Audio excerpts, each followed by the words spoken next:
आऊज़ुबिल्लाहि मिनश्शैतानिर्रजीम बिस्मिल्लाहिर्रहमानिर्रहीम अल्हम्दुलिल्लाहि रब्बिल आलमीन व सल्लल्लाहु अला मुहम्मदिन व अला आलिहि तय्यबीन व ताहिरीन अल मासूमीन व लानतुल्लाहि अला अदाइम अजमाइन अल्लाहुम्मा सल्लि अला मुहम्मदिन व आलि मुहम्मद वज्जिल फ़रजहुम। मोहतरम नाज़रीन व सामीन अस्सलामु अलैकुम। आज की नई वीडियो के साथ हाज़िर खिदमत है। आज की हमारी वीडियो एक आलिम बाअमल, एक मुवाहिद उस्ताद और तौहीद परस्त अफ़कार रखने वाले एक ऐसे आलिम हक़ के बारे में है कि जिनके काम को और जिनके नाम को अफसोस के साथ कहना पड़ता है कि जिस तरह हर तौहीदी अफ़कार रखने वाले आलम के पेश आता है, सामना करना पड़ता है कि उनके काम और उनके नाम को बहुत कम लोग जानते हैं। उसकी वजह यह है कि उन्होंने हक़ बयान किया होता है, वो हक़ जो हमें आयात कुरान में मिलता है, वो हक़ जो हमें 14 मासूमीन अलैहिमुस्सलाम के फ़रमान में मिलता है, और वो हक़ कि जो हमें आइमा मासूमीन अलैहिस्सलाम की दुआ और मनाजात में मिलता है। उस हक़ को जब भी कोई आलम या कोई भी इंसान लेके आगे बढ़ता है, और जब कोई भी आलम या इंसान या कोई रिसर्चर ये चीज़ देखता है कि जनाब शीयत जो दिखाई जा रही है और शीयत जो है, इनमें तो ज़मीन आसमान का फ़र्क है। जो शीयत अख़ज़ की गई है कुरान से, जो शीयत अख़ज़ की गई है 14 के फ़रमान से, जो शीयत नहजुल बलागा से अख़ज़ की गई, जो शीयत सहीफ़ा कामला से ली गई, अख़ज़ की गई, वो बिल्कुल एक डिफरेंट चीज़ है, टोटली एक अलग चीज़ है। और जो शीयत जो है वो जनाब आपको मेंबरों से सुनने को मिलती है और मजालिस और जुलूसों में देखने को मिलती है, वो बिल्कुल एक अलग शीयत है। शीयत तौहीद के बग़ैर शीयत का नामो निशान नहीं है, वजूद तक नहीं है। तौहीद के बग़ैर हमारे ईमान का वजूद नहीं है। अगर हमें खुदा न खास्ता तौहीद नहीं है, या हम तौहीद परस्त या तौहीद पसंद नहीं हैं, या हम तौहीदी अफ़कार रखने वाले मुसलमान या मोमिन नहीं हैं, तो हमारा ईमान, हमारी मजालिस, हमारी महफ़िल, हमारे अमाल, हर्ज़ के हर चीज़ ही बेकार है, नकारा है। कि जब तक हम अल्लाह ताला के बारे में उस हद तक मार्फत हासिल ना कर लें कि जिस हद तक हासिल करने के लिए हमें कुरान ने मुतवज्जो किया और अहले बैत अलैहिस्सलाम ने उसका हुक्म दिया। सैयद मोहम्मद हुसैन ज़ैदी बरस्ती अल्लाह मकामहू एक ऐसे ही आलम हैं और एक ऐसे ही हक़ गो और हक़ लिखने वाले, हक़ कहने वाले और हक़ की खातिर। ज़ाहिर है हर हक़ परस्त और हक़ पसंद को जो सख्तियाँ और मुसीबतें झेलनी पड़ती हैं, उनका सामना किबला को भी रहा। सबसे पहले मैं ममनून हूँ जनाब सैयद मोहम्मद नियाज़ हुसैन ज़ैदी बरस्ती साहब, जो किबला के फ़र्जंद हैं और जिन्होंने मेरी पिछली वीडियो जो इस बाबत थी, जब मुझे किबला का तारफ़ हुआ और मैंने उनकी 3 कुतुब मुझ तक पहुँची, मैंने पढ़ा और मैंने फिर वो आप तक भी, अपने नाज़रीन तक भी पहुँचाया। तो उसी वीडियो के नीचे इनके फ़र्जंद ने मुझसे रब्ता किया कमेंट की शक्ल में, और फिर व्हाट्सएप पे भी हमारी शनासाई हुई। तो सबसे पहले उनका शुक्रिया अदा करते हैं कि किबला के बारे में कुछ मुख्तसरन मालूमात उनकी ज़ाती ज़िंदगी के हवाले से उन्होंने हमें प्रोवाइड की। और कुतुब जो आज जिनका आपसे तारफ़ करवाया जाएगा, ये कुतुब भी किबला के फ़र्जंद सैयद नियाज़ हुसैन ज़ैदी बरस्ती साहब, अल्लाह ताला उनकी तौफ़ीक़ात खैर में इज़ाफ़ा फ़रमाए, उन्होंने हम तक भिजवाई। किबला सैयद मोहम्मद हुसैन ज़ैदी बरस्ती साहब एक ऐसे हक़ गो, हक़ लिखने वाले, हक़ बोलने वाले और हक़ पर चलने वाले आलम थे कि जिनको बदकिस्मती से मकतब से बाहर नहीं, मकतब के अंदर, और ये हर मकतब तशय्यो में जिसने भी हक़ की तौहीद की आवाज़ बुलंद की है, उसके साथ यही हाल हुआ है। तो किबला को भी मकतब के अंदर से ही अपने ही लोगों के ज़रिए हाथों से वो तकालीफ़ उठानी पड़ी कि जिनका इज़हार हमसे किबला के फ़र्जंद ने तो अलग बात की, उनके बेटे से तो अलग, जो भी किबला के और 1-2 चाहने वालों ने बताया कि जिस तरह की सख्तियाँ और जिस तरह की मुखालफतें किबला अपने इस हक़ गोई के जुर्म में सहते रहे और बर्दाश्त करते रहे, यहाँ तक कि किबला को फिर अपनी मजालिस और महफ़िल की तकारीर से भी हाथ उठाना पड़ा, छोड़ दिया आपने जाना, और आप सिर्फ़ कुतुब की तरफ आपने तवज्जो की। और दूसरा उनका नज़रिया ये था कि महफ़िल और मजालिस, ज़ाहिर है बानियान जो हैं उनका माइंडसेट ऐसा बनाया गया है कि दीन सीखने, दीन सिखाने या अहले बैत अलैहिस्सलाम की सीरत सीखने या सिखाने के उन्वान से मजालिस या महफ़िल कहाँ होती हैं, बहुत कम होती हैं। अगर होती भी होंगी तो शायद 1000 में से कोई 1 या 2 बानी ऐसी सोच रखते हों कि जनाब हमने इस महफ़िल या मजलिस में आने वाले सामईन को दीन की बात बतानी है, तौहीद की बात बतानी है, हमने उनके सामने सीरत अहले बैत रखनी है और उनको सीरत अहले बैत पे चलने की दावत पेश करनी है। ये माइंडसेट रखने वाले या ये ज़हन रख के महफ़िल या मजालिस का इनकार करने वाले शायद इक्का दुक्का कोई हों, अगर हैं तो अल्लाह करीम उनकी तौफ़ीक़ात खैर में इजाफ़ा फ़रमाए। तो स्टार्ट में चलते हैं किबला का मुख्तसरन तारफ़ जो हम तक पहुंचा उनके बेटे के थ्रू, सैयद नियाज़ हुसैन बरस्ती साहब के थ्रू, वो आपकी खिदमत में पेश करते हैं। उसके बाद किबला की कुतब आपकी खिदमत में पेश करते हैं। और ये बड़ी बदकिस्मती है कि जो तौहीद परस्त, तौहीदी अफकार रखने वाला, बिद्दत, गालियत, नुसैरियत, शेखियत, सूफियत के ख़िलाफ़ इल्मी जिहाद करने वाली शख्सियात हैं या कोई भी आलम है, उनको हमारी कौम में गुमनाम बना दिया जाता है। उनका काम और उनका नाम इस तरह से छुपाया जाता है, इस तरह से उनको इग्नोर किया जाता है कि हमारी आने वाली नौजवान नस्लें सालों साल तक, मैं किसी की क्या बात करूं, मैं अपनी आपको मिसाल देता हूं कि अल्हम्दुलिल्लाह बंदा हकीर को मैदान तहकीक में रिसर्च करते हुए 23 से 24 साल हो गए और मुझे ये कुछ अर्सा पहले किबला का तारफ़ हुआ। वो भी उनकी कुतब मुझ तक पहुंची, मैंने कुछ कुतब मंगवाई थी, उनमें से 3 कुतब किबला की निकली। जब उनको पढ़ा तो उनसे मिलने की या उनसे मुलाकात की जुस्तजू हुई, जो मैंने लास्ट वीडियो में शायद आपने वो अल्फाज सुने हो कि मैं उस वक़्त तक मुझे मालूम ही नहीं था कि किबला हयात हैं या दार फ़ानी से कूच कर गए। तो फिर उनके बेटे के थ्रू तस्दीक हुई कि किबला 2012 में इस दार फ़ानी को अलविदा कह गए थे। अल्लाह ताला किबला के मरकत को अपनी रहमतों से भरे और उनको अपने जवार रहमत और कुर्ब मासूमीन अलैहिस्सलाम में जगह नात फरमाए। तो ये बड़ी बदकिस्मती है। तो इसी सोच के तहत, इसी वजह से इस प्लेटफार्म से कोशिश हम करते हैं कि जो भी अच्छी किताब है या किसी भी आलम ने कोई अच्छी बात कही है या तौहीद पर मुबनी बातें करते हैं या बिदात और खुराफात के ख़िलाफ़ खुल के उनका रद्द करते हैं, तो इस प्लेटफार्म से उनका तारफ़ आपकी खिदमत में, ख़ुसूसन नौजवानों की खिदमत में पेश किया जाए। और ये जो कुतब आपसे तारफ़ करवाई जाएंगी आज की वीडियो में, मेरी इस्तदा है अपने तमाम अहले इल्म से मोहब्बत रखने वाले बहन भाइयों से कि अपने बजट में से कुछ थोड़ा सा हिस्सा निकाल के इस अजीम इल्मी सरमाए को महफूज करें, इन कुतब को मंगवाएं और पढ़ें और पढ़ने के लिए आगे पेश करें, ताकि आपको पता चले कि मकतब तशय्यो है क्या और मकतब तशय्यो को बनाकर क्या पेश किया जा रहा है।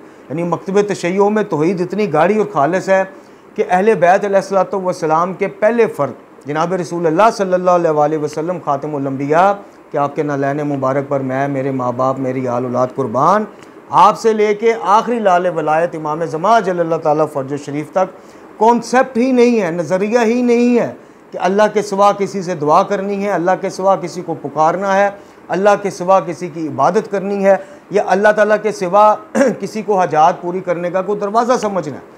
आप अंदाज़ा करें नाज़रीन व सामईन के अहले बैत आले मोहम्मद अलैहिस्सलाम के यहाँ ये नज़रिया, ये सोच ही नहीं है, ये हो ही नहीं सकता, पॉसिबल ही नहीं है।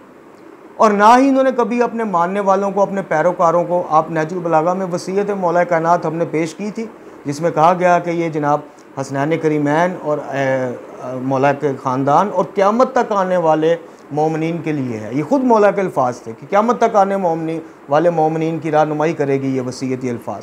आप वो पढ़ के देख लें कि इमाम हसन मुज्तबा अलैहिस्सलातु वस्सलाम से 2 चीज़ें ऐसी हैं अकायद के ज़िमन में कि जिन मुझे समझ नहीं आती कि इतनी वाज़िया चीज़ होने के बावजूद किस चीज़ की ये आलम तवीलें पेश करते हैं। और दुख और गुस्सा जो है वो उलमा के ऊपर है, ना कि ज़ाकिरीन के ऊपर। हम अक्सर कहते हैं कि आलम करे तो मार्फत, यानी शिरकी और गुलूब पर मुबनी बातें अगर आलम करे तो वो मार्फत है, ज़ाकिर करे तो वो शिरक है। ये जब डबल स्टैंडर्ड हमारी कौम ने अपनाया हुआ है और हमारे बड़ों ने अपनाया हुआ है, जब तक इससे आप बाहर नहीं आते, जब तक आप हकीकत को तस्लीम नहीं करते, तब तक ये खाम ख्याली है मेरे मोहतरम नाज़रीन व सामीन कि हम अली के शिया हैं। और ये ख्वाब गफलत जिस दिन हम कब्र में जाएंगे, जब ये ख्वाब से हम जागेंगे, जैसे कि मौला कायनात फरमाते हैं कि लोग सोए हुए हैं, जब मरेंगे तो ज़िंदा होंगे। ये इतनी गहरी बात मौला कायनात ने फरमाई है कि इस पर अगर गौर करें तो आपको पता चलेगा कि इस बात का मानवी मफहूम क्या है।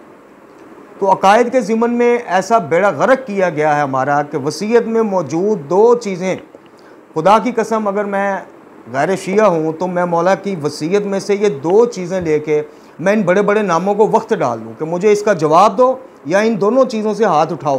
कहो कि हम नहीं मानते, कहो कि नहजुल बलागा हमारे लिए मोतबर है लेकिन वसीयत ही नहीं मोतबर, वसीयत के अल्फाज नहीं मोतबर। एक जिस जगह आपने इमाम हसन मुज्तबा अलैहिस्सलातु वस्सलाम को बताया वसीयत की कि बेटा मांगना तो सिर्फ़ अल्लाह से मांगना, क्यों कि देना या ना देना बस अल्लाह के इख्तियार में। अब बताइए इससे आगे बात और क्या वाज़िया मौला करें। और दूसरा आपने कहा कि उसने तुम्हें मजबूर नहीं किया कि उसके हाँ, यानी अल्लाह ने, कहते हैं इमाम हसन मुज्तबा अलैहिस्सलातु वस्सलाम को मौला कायनात फरमाते हैं कि उसने तुम्हें मजबूर नहीं किया कि उसके यहाँ सिफारशी लेके आओगे तो वो तुम्हारी बात सुनेगा। अब इसकी तवील ये की जाती है जी ये वसीयत आम इंसान को नहीं थी, ये इमाम को थी, इमाम हसन को थी। तो खुदा न खास्ता फिर आप लोग हमें ये अकीदा देना चाहते हैं कि मासूमीन डबल स्टैंडर्ड रखते थे, अपनी औलाद के लिए कुछ और हमारे लिए कुछ और अकायद। ये कैसे पॉसिबल है? ये तो इल्ज़ाम है सीधा सीधा मासूमीन के ऊपर। जब मौला कह रहे हैं कि मेरी ये वसीयत हसन और हुसैन और मेरे ख़ानदान और इनके तवस्सल से आने वाले लोगों के लिए है, तो फिर पीछे बात क्या रह गई? और अगर नहजुल बलागा में ये चीज़ मौजूद है और ये बात एक आम मोमिन के लिए भी मौला ने ये अकीदा दिया है, तो फिर बताइए कि फिर जनाब उनसे मांग लिया, इनसे मांग लिया, तो वो वलायत तकवीनी और अकीदा तफवीज़ ये अल्लाह का गिरोह हैं, अल्लाह का वो समझ के इनसे मांग लिया, अल्लाह से मांग लिया, एक ही बात है। तो ये सारी चीज़ें मौला कायनात के बाद आने वाले आइम्मा को नहीं पता थी? क्यों इमाम सज्जाद अपनी सहीफ़ा कामला में किसी एक दुआ की इब्तिदा मौला अली से मांगने से तो शुरू नहीं करते? क्यों दुआए अरफा में इमाम हुसैन अलैहिस्सलाम अपनी हजात पूरी होने का जो यानी खुलासा पेश कर रहा हूँ वो सिर्फ अल्लाह को गर्दानते हैं? क्यों मौला कायनात इमाम हसन को कहते हैं कि देना या ना देना बस उसी के इख्तियार में है? तो इन सारी चीज़ों पर गौर कीजिएगा और इन कुतब को जिनका आज आपकी खिदमत में तारफ़ पेश किया जाएगा लाजमी पढ़िएगा। सैयद मोहम्मद हुसैन ज़ैदी बरस्ती साहब का ये वो इल्मी एहसान है जो क़यामत तक आने वाले मुझ जैसे गुनाहगार और बाकी मोमिनीन को रहनुमाई और रोशनी मुहैया करता रहेगा कि असल चीज़ है क्या।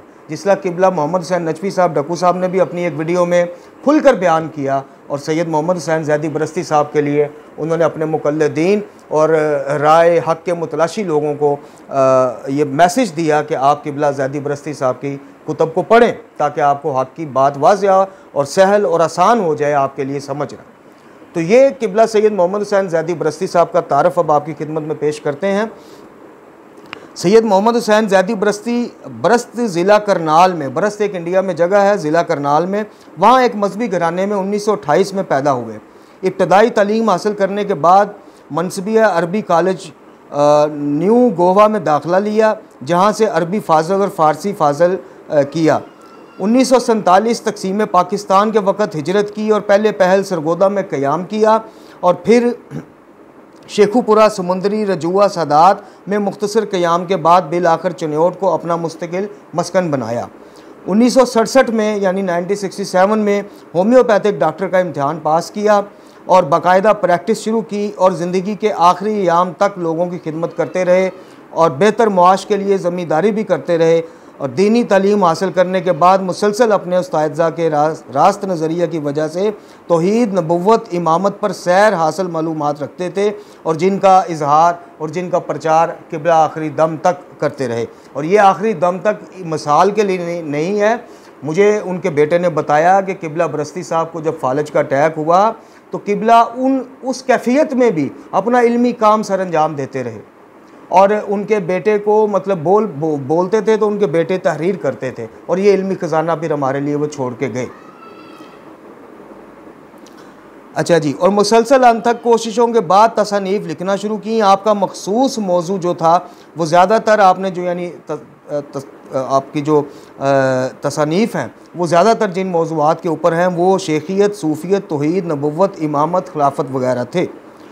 शेखियत ये अरब से होता हुआ इराक़ और कुवैत के रास्ते पाकिस्तान में वारद होने वाला नज़रिया था जिसके चेलों ने मज़हब शिया में दरारें डालना शुरू कर दी।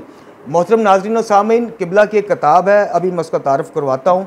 ये जो आज आप मकतब तशय्यो में ग़ुलूव और शिरकिया शायरी और शिरकिया बातें और शिरकिया किस्से कहानियाँ और अक़ीदा वलायत तकवीनी, अमूर तफवीज़, इस अमूर का तफवीज़ हो जाना आइम्मा अहले बैत को और आइम्मा अहले बैत का हाजत रवा होना और आइम्मा अहले बैत से मंसूब ये जितनी भी आप चीज़ें सुनते हैं, ये शेख अहमद ईसाई, ये एक शेखियत जो कहा जाता है ये इसी वजह से कहा जाता है, ये इसके सर सेरा है। ये वो करदार है कि जिसने हमारे मज़हब में, हमारे मकतब में ये सारी खुराफात, किस्से कहानी और मौज़ात की शक्ल में जनाब दाखिल की, जिसका खमियाजा हम आज भी भुगत रहे हैं और क़यामत तक शिया कौम भुगतती रहेगी। इस पुरसरार करदार के बारे में भी बरस्ती साहब ने भी बड़ी सैर हासिल गुफ्तगू की और इन्होंने तो अदालत में जाके मुकदमा कर दिया था। ये बहरहाल आपको आगे जाके इंशाल्लाह बताते हैं। तो कहने का मकसद है कि जितनी भी आज आप खुराफात और बिदात देख रहे हैं इसका सेहरा इसी करदार यानी शेख अहमद ईसाई को जाता है। तो शेखियत से मुराद ये इसके अफसाने, इसकी कहानियाँ और इसके ग़ुलूव और शिरकिया अक़ायद जो मकतब में इंजेक्ट हुए हैं वो मुराद है। अच्छा जी, इसके चेलों ने मज़हब शिया में दरारें डालना शुरू की और मुख्तलिफ़ किस्म की खुराफात मज़हब शिया में शामिल करना शुरू की। आपने इन खुराफात को रोकने का बेड़ा उठाया और हर जगह इनके ख़िलाफ़ आवाज़ बुलंद की और ख़ुद भी खतीब थे। अपनी खताबत से मजालिस में, महफ़िलों में इनका पर्दा चाक करना शुरू किया। अदालत का दरवाज़ा भी खटखटाया। बिल आखिर हाई कोर्ट में मज़हब शेखियत के करता धरता ने अपने राज फाश किए और बाकायदा माफ़ीनामा लिखा। इसके लिए अल्लामा साहब की किताब एक पुरसरार जसूसी किरदार शेख अहमद ईसाई मुसलमानान पाकिस्तान की अदालत में, उसका मुताला बेहद ज़रूरी है। उसका तारफ़ अभी आपकी खिदमत में पेश करते हैं। अच्छा जी, चांद कंपनी की तरफ से कुरान मजीद के तर्जुमा में तारीफ़ का वाक़या भी अहम है, जिसे आप अदालत ले गए, यानी किबला बरस्ती साहब। उन्होंने चांद कंपनी वालों ने कुरान मजीद के तर्जुमे में कुछ तारीफ़ात की थी और चांद कंपनी को माफ़ीनामा लिख कर देना पड़ा। अपनी गलती मानी और तारीफ़ शुदा कुरान की कापियाँ वापस लेकर दोबारा इसे सही तरीके से शाया किया। ये किबला की इल्मी खिदमात है।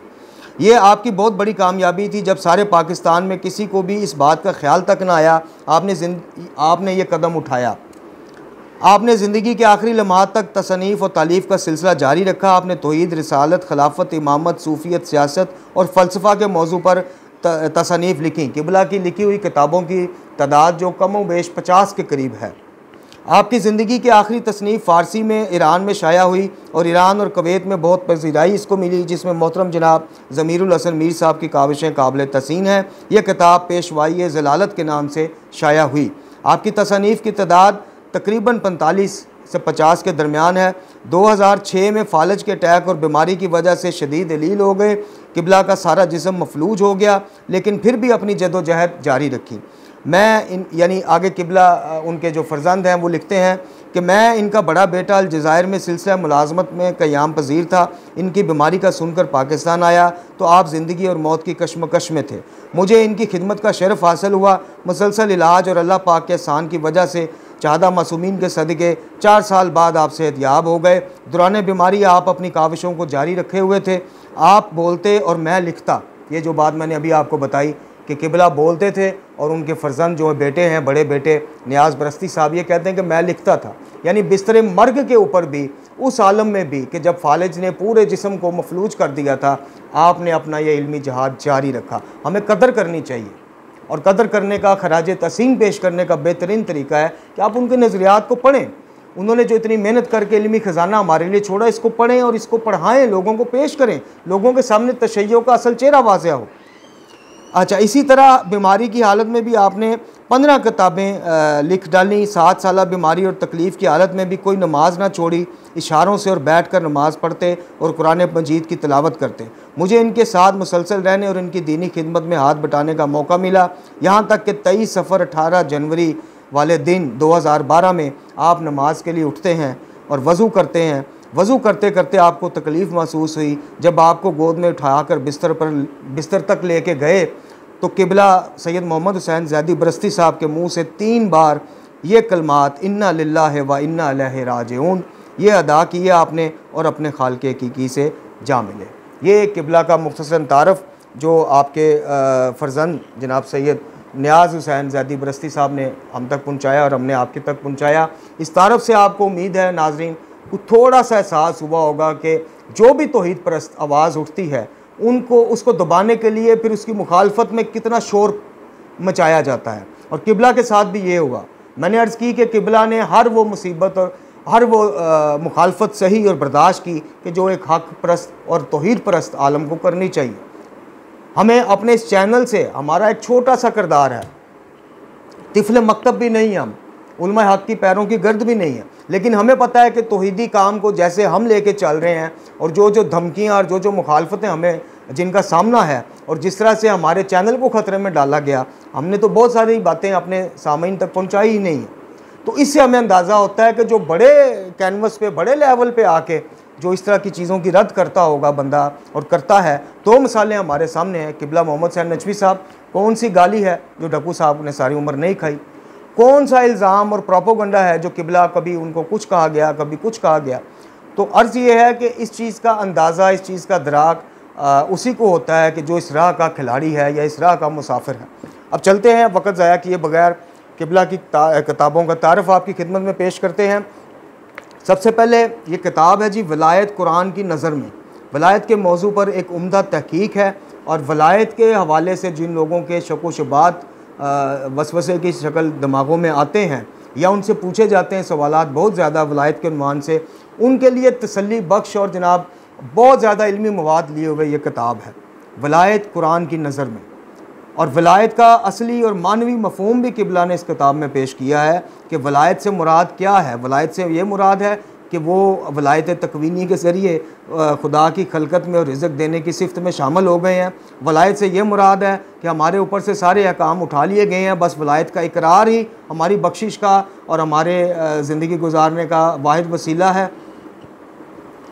दूसरी किताब हुकूमत इलाहिया और दुनियावी हुकूमतें, ये इसमें किबला ने जो इलाही हुकूमत का कॉन्सेप्ट है और इलाही हुकूमतें कैसी होनी चाहिए और कैसी होती हैं और दुनियावी हुकूमतें, इनका फ़र्क पेश किया है। ये भी पढ़ने के लायक किबला की तसनीफ़ है। तीसरी किताब जनाब आदम अलैहिस्सलाम सीरत और किरदार अंबिया, ये आईना के नाम से किताब है जिसमें जनाब आदम अलैहिस्सलाम और खुसूसन जिस खता का कुरान ज़िक्र करता है, जिसके बारे में बहुत ज़्यादा मुबासे भी होते रहते हैं कि जनाब आदम अलैहिस्सलाम ने क्या कोई ख़ता की थी या अंबिया मासूम होते हैं तो फिर उनसे ख़ता, उसका एक मुकम्मल अहाता और जनाब आदम के हवाले से बाकी इल्मी चीज़ें आपके सामने किबला इस किताब के ज़रिए लेकर आए हैं।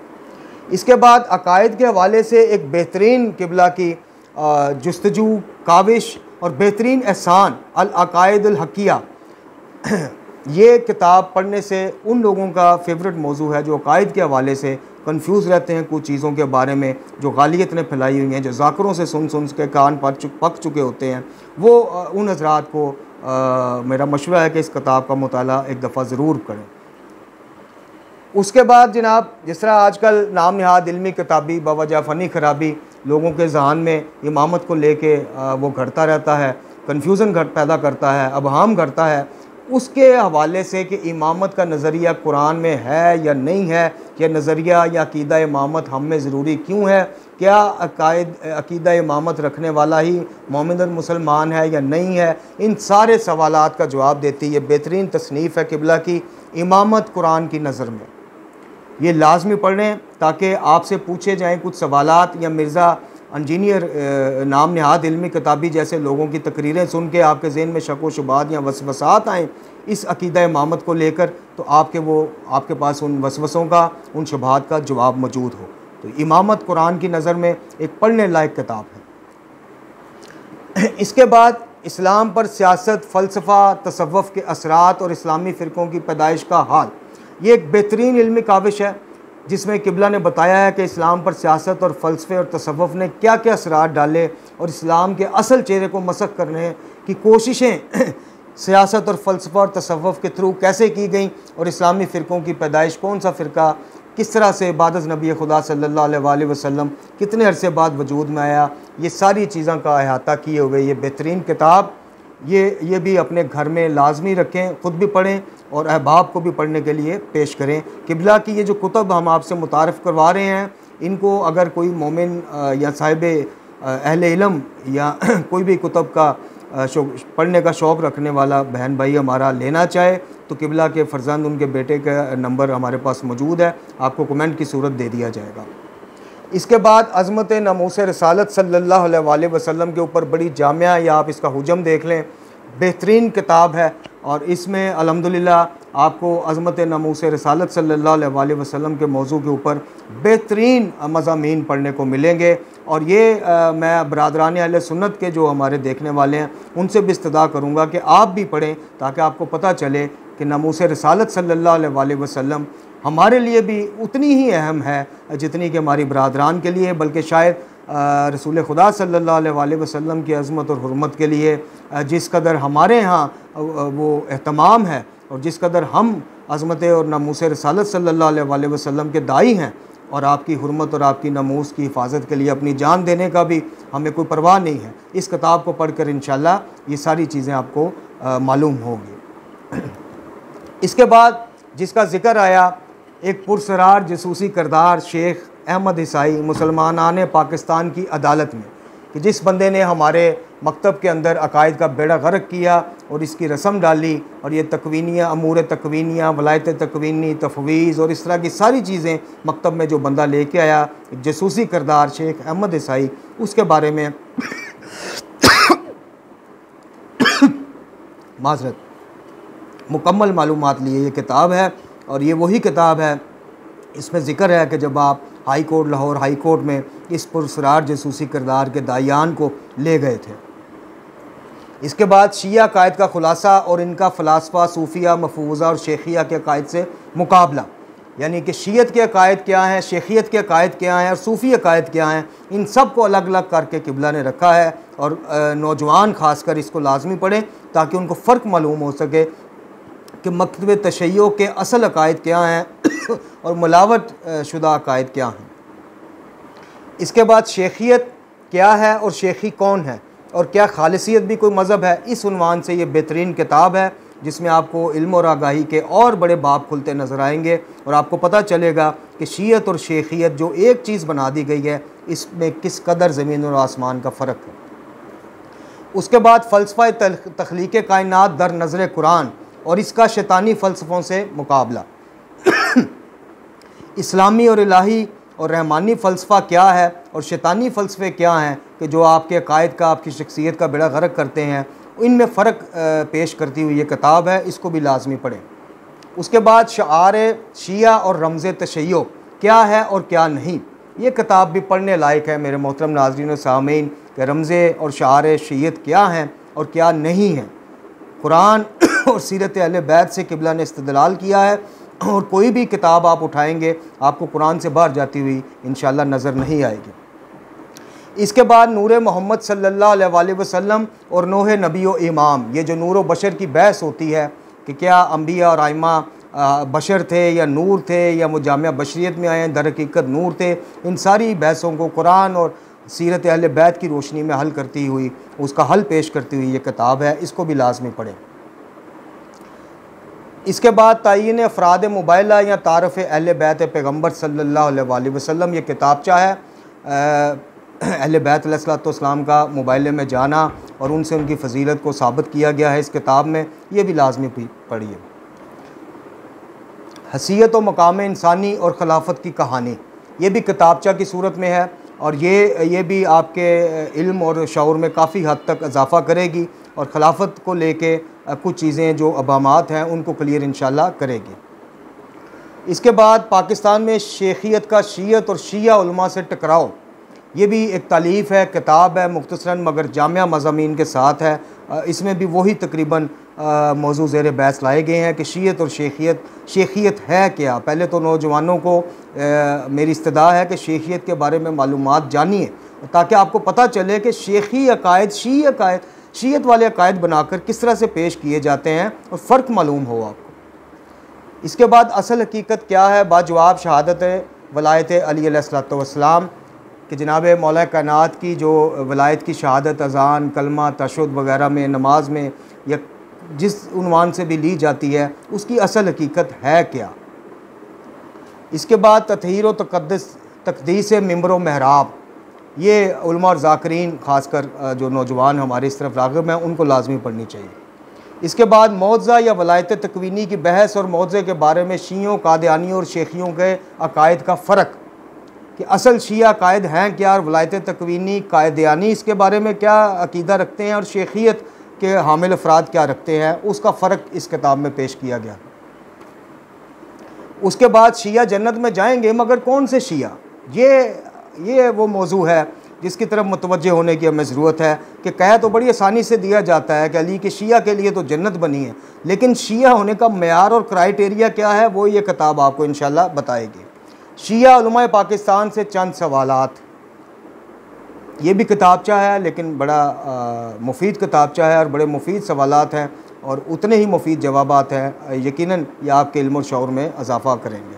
शरीयत के मुताबिक तशहुद कैसे पढ़ना चाहिए, ये तशद्दुद पढ़ने का जो बहस है, अलीन वलील्लाह पढ़नी चाहिए नहीं पढ़नी चाहिए, कुरान और रविशें और सीरत अहले बैत और फरामीन अहले बैत को लिए हुए ये किताब है। ये ख़ुद ही आप इसको पढ़ के फ़ैसला कर पाएंगे कि क्या हमें इजाज़त है कि हम नमाज जैसी इबादत में अपनी मर्ज़ी से कोई अमेंडमेंट कर सकें, कोई छेड़छाड़ कर सकें। इसके बाद अमल के लिए उकसाती ये किताबचा है।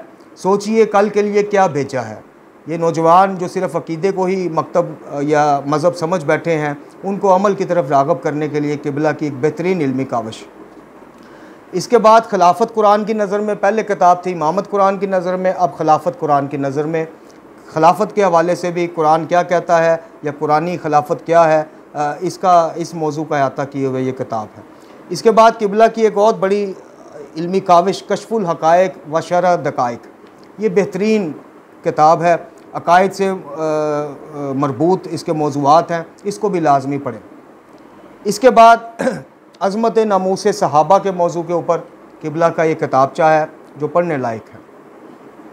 मेरे मोहतरम नाज़रीन सामीन, ये थी क़िबला की मुख्तसर शख्सियत का तारफ़ और उनके इल्मी काम यानी उनकी कुछ कुतब का तारफ़, जो कि 27 या 28 के करीब हैं। टोटल क़िबला की जो तसानीफ़ हैं वो 45 या इससे प्लस हैं। तो हम कोशिश करेंगे कि क़िबला की जो कुतब जो आज के तारफ़ी वीडियो में रह गई हैं वो भी किसी तरह हम उनकी तक रसाई हासिल करें और उनका तारफ़ भी आपकी खिदमत में पेश करें।